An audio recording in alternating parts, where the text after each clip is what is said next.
last time we worked on getting these draconic bees so we could start to make the time in a bottle because we needed the omega upgrades and they required draconic chunks. Well, we have those, so let's go and make those omega upgrades. So I probably left these bees for about a week, just coming back and forwards, grabbing the honeycomb and processing it, sending it to our system. I probably did about 60,000 in that week, and we got a fair few. Either way, we could make more than 2 omega upgrades, and we only need 2 for the time in a bottle. We're also going to need a speed upgrade and bottle of enchanting as well. And then we need an assortment of 5 different pickaxes. Now, 2 of them are at least very, very simple, and that is the flux pickaxe, which is just a Certis quartz pickaxe with a block of flux and a flux upgrade all inside of the smithing table.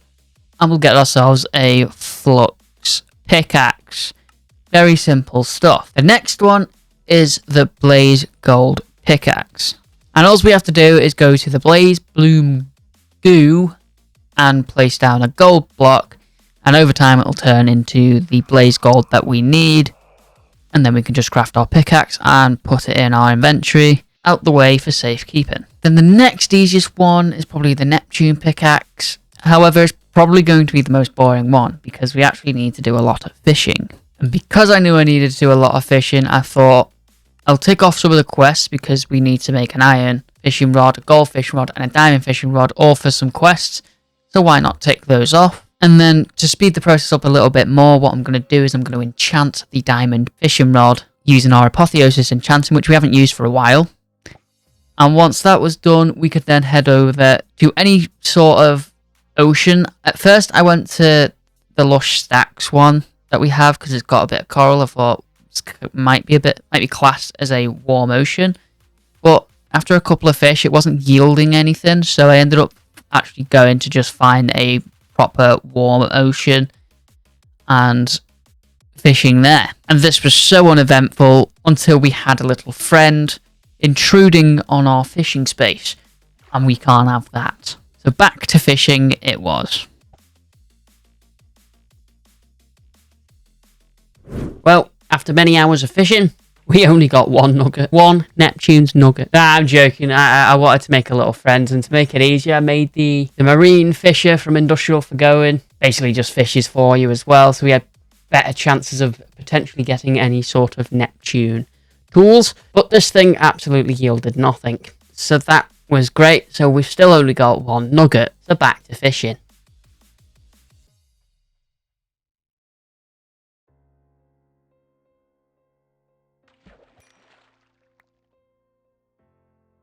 Oh, it's going to be a long day. Nah, I'm just playing with you. I've already gone and got the 3 Neptune items because we actually need to smelt the Neptune tools, whether it be a bow, knife, pickaxe, sword, shovel, axe. We actually need to smelt those and we get a ingot out of it. So I've got the 3 tools that we're going to need. I also managed to get a couple of different bees, a couple of Patrick bees, which is going to be handy, especially in the next episode, because I think we're going to get into productive bees.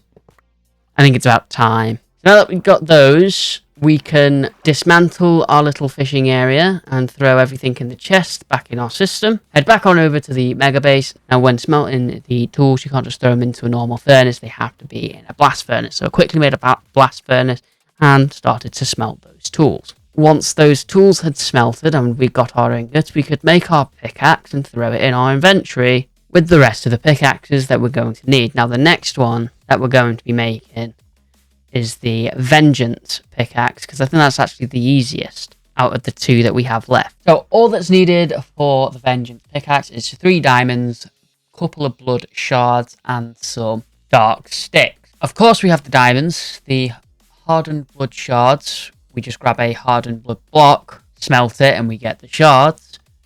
So to get the dark sticks, we actually need dark gems and some undead wood. Now, how do we get undead wood? Well, we have to go over to our magical base, because we actually have got into a little bit of Evilcraft in the past.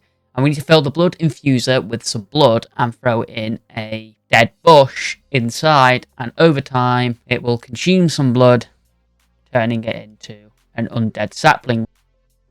I then wanted to see if this sapling was able to be placed in botany pots, but unfortunately it can't. So we're just going to have to grow this sapling and knock the tree down. Unfortunately, it actually doesn't give you any undead saplings back, it just gives you dead bushes. But 12 logs should be absolutely adequate.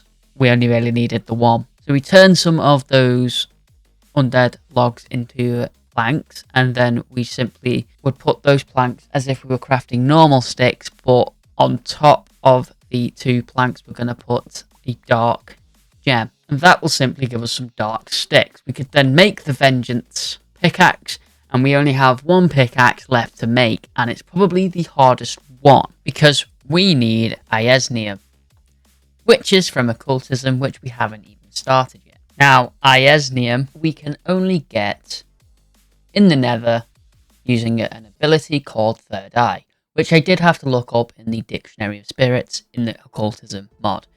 And it turns out you can make goggles, which give you a permanent version, or you can eat the demon fruit, which gives you a temporary version of this Third Eye. And we have some demon fruit. So I took it into the Nether, we started eating away, and our screen and our vision sort of went all purple. And this Iesnium sort of looks like prosperity ore, but instead of stone, it would be like a quartz variation. So it's like a white prosperity shard looking thing. But after searching for about 20 minutes, we could not find a single piece. And it was lucky that we did that, because looking further into the Dictionary of Spirits, turns out we wouldn't have been able to get it anyway. Because after referring to the quest book, we wouldn't have been able to get it anyway, because we needed an infused pickaxe. And we can make the search easier by making a divination rod, which I went ahead and made off camera to try and speed up the search a little bit. And then it found out that I can't even get it anyway because I need this infused pickaxe. So let's go and do some rituals. So to get the infused pickaxe, we're going to need to do a ritual called Strija's Higher Binding. I don't know if I'm saying that right, by the way. But we're going to need the sacrificial bowls, which is made from other stone, which we can get by throwing down a demon fruit, setting it on fire.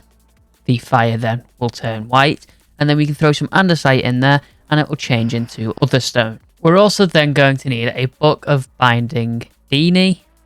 Again, these names are incredibly hard to pronounce, or Dajini, which is a taboo book, and to get the taboo book, we then need to just throw in a book inside the white fire, and out comes a taboo book. We'll then also want some purified ink, which we can then throw in some black dye, out pops purified ink. We also want an awakened feather. Again, we just throw in a feather into this white fire, and out pops those items. And before we make the book, we can have a look and see what we need for this ritual by clicking on the ritual, and then there's a little I button. If we click that, it'll show us how we actually do the ritual. So once we've placed the template down of the ritual, we can start to fill in some of the items needed. So the golden ritual bowl in the middle, the candles and the skulls can go down. However, we're going to need a few sets of chalk: lime green, purple, light grey and white. And to get the white chalk, because that's the first one we have to make, we need an impure white chalk, which we have to make using Otherworld Ash, which we need to throw in Otherworld logs into the white fire. Now, how do we get these Otherworld logs? Well, we have to throw in an oak sapling into the fire. It'll spit out an enchanted looking oak sapling. We then grow it. We have to then eat the demon fruit, because we need to be in Third Eye. And once we destroy that tree, it then gives us the Otherworld logs. We can then throw that inside of the white fire, and that will then turn into ash. And then we need some burnt other stone for the impure white chalk, which we can get by just smelting some other stone into polished other stone, and then smelting that again to get burnt other stone. And then we could make our first impured white chalk. We then throw that chalk in the fire, and it out pops a white chalk. And that is our first chalk down of many to create.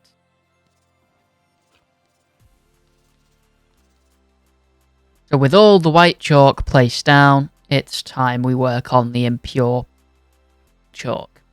Now this requires an impure white chalk, but also some crushed calcite, some silver dust and iron dust. Now the crushed calcite is the thing that's going to cause us the most issues, because there's only really two ways to get this, and that's one via occultism or two via the Ars mod. And now we've done the Ars mod before and we've learnt some glyphs. So we're going to have to go to the Mage Tower. And unfortunately I don't have the crushed glyph learnt, so we're going to have to quickly make that.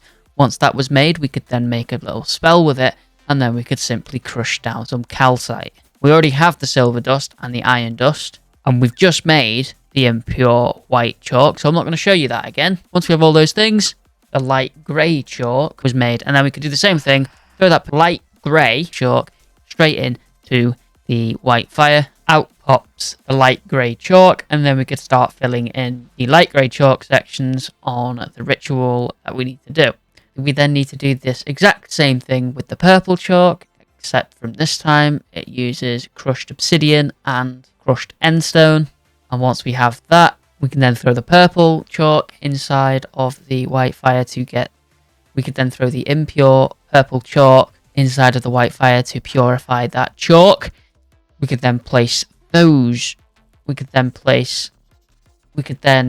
put down the purple markings on the ritual, and then we only have one chalk left to get, and that is the green. Now the green chalk requires a couple of things: impure white chalk, crushed emeralds, slime, and the new item called Research Fragment Dust. Now the crushed emerald is very easy. We can use an inscriber, just crush the emeralds that way. We already have the slimes. We can get the impure white chalk. It's just the research fragment. And we have to do another ritual to get this research fragment. And I'm not even going to bother trying to pronounce the name of it, but either way, we're going to need 2 experience bottles, some crushed emeralds, and a book of binding to foliate, which we can craft the same way as the book of genie we made earlier. Instead of purple dye, it's just blue dye. And now that we have everything we need to lay out the ritual, which again, we'll use the eye just to see the layout of it, and we could start filling it in. Luckily for us, it only uses the white chalk and purple chalk, things we already have. And then we could simply put in a couple of extra bowls, and we only needed 3. We could put those down, and we could then fill those bowls with the required items, making sure the book goes in the golden one in the middle. And slowly it will combine those items together, popping out the research fragment. And then we could make ourselves the impured green chalk, throw it back in the fire, and we have all of the chalks that we need for the ritual to make the infused pickaxe. So once all the layout and all the chalk was placed down, and we'd placed down our bowls, we could then throw in 2 silver, the pickaxe head which I made off camera earlier, and a stick with a book in the middle, and slowly over time it will start to make us the pickaxe. And what I will say is, the more bowls you add, the longer it takes to craft the items, because you're adding more inputs to the ritual. So this one took a little bit of time. But now that we have the infused pickaxe, I thought, why not just go and make the goggles as well? We've got the ritual already set up. We just need to put in the items. So I quickly gathered the items, which was 2 silver, gold, the goggle lenses, and the book of foliate, which we made before. And that spits out the infused lenses. We can then use that in a crafting table with leather, the infused lenses, and the frames, and we can have ourselves the lenses, which means we have permanent vision in the other world. And now we could go back to the nether, set our divination rod by shift right clicking on netherrack, and then we could hold right click with the divination rod in our hand for a couple of seconds, and out pops a purple orb. And if we follow that orb, it will take us to some Iesnium ore. And then we could just simply smelt it, make our pickaxe, and we could finally make ourselves the time in a bottle. But that's where we're going to end it for today, because we have ran out of time. So thank you all for watching. If you have enjoyed it, make sure to smash the like button. Consider subscribing, because we're on the road to 1,000, and I will see you all again very, very soon. Goodbye.